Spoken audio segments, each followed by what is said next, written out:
আজকে দেখুন তো কার কার এই উচ্ছে ভাজা পছন্দ হবে। তো আমি এইরকমভাবে উচ্ছে ভাজবো, যেটা মানে খুব সহজ, আর বেশি কিছু তো দেবই না এখানে, শুধুমাত্র হলুদ, লবণ আর সামান্য একটু লঙ্কা গুঁড়ো। তো এটাই আমার হয়ে গেল মশলা দেওয়া, আর কিচ্ছু কিন্তু দেবো না।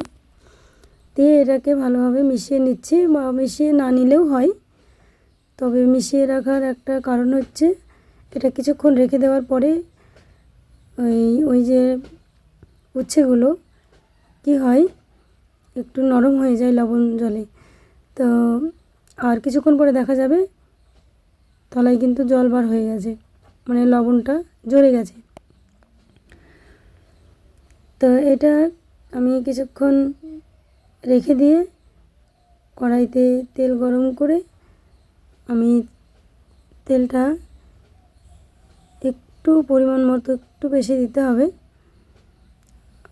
রান্না করলে এতটা তেল লাগে না, তবে ভাজার সময় একটু তেল লাগে, তা নাহলে কিন্তু এটা ভালোভাবে ভাজা হবে না। তো দেখুন ওটা জলবার হয়ে গেছে।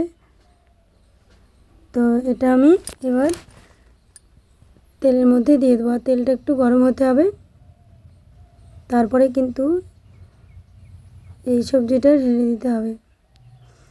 তো এটা নাড়াচাড়া করে নিয়ে কিছুক্ষণ ঢাকা দিয়ে তারপরে মাঝে মাঝে আমি এটাকে নাড়াচাড়া করে নিয়ে তুলে নিব। তো তার আগে বলি যে এই তেতো ভাজা মানে আলু বাদে যারা খেতে ভালোবাসেন তারা একটু বলবেন কমেন্ট বক্সে। আর আলু দিলে তো ভালো লাগে, ঠিক আছে, কিন্তু এরকমভাবে আলু বাদে যদি কেউ ভেজে খেতে চান তাহলে এই রেসিপিটা ফলো করতে পারেন। আর এখানে আমি অন্যদিকে ওই যে মাংস রান্না করছি, সেটাও আমি একটু নাড়াচাড়া করছি, তাই ক্যামেরা বন্দি হয়ে গেল। তো তারপরে আমি এটাকে ঢাকনা সরিয়ে নিয়ে দেখে নিচ্ছি যাতে তলায় না ধরে যায়। আর এদিকে লক্ষ্য রাখতে হবে, বেশি ধরে গেলে কিন্তু তেতো হয়ে যাবে, তাই এটাকে একটু নাড়াচাড়া করে নিয়ে আবারও ঢেকে দিতে হবে। আর এর মধ্যে কোনো জল কিন্তু আমি ব্যবহার করলাম না, একমাত্র ওই যে লবণ আর তেলেই কিন্তু সিদ্ধ হয়ে যাবে। আর এটা দেখুন আমার প্রায় হয়ে এসেছে।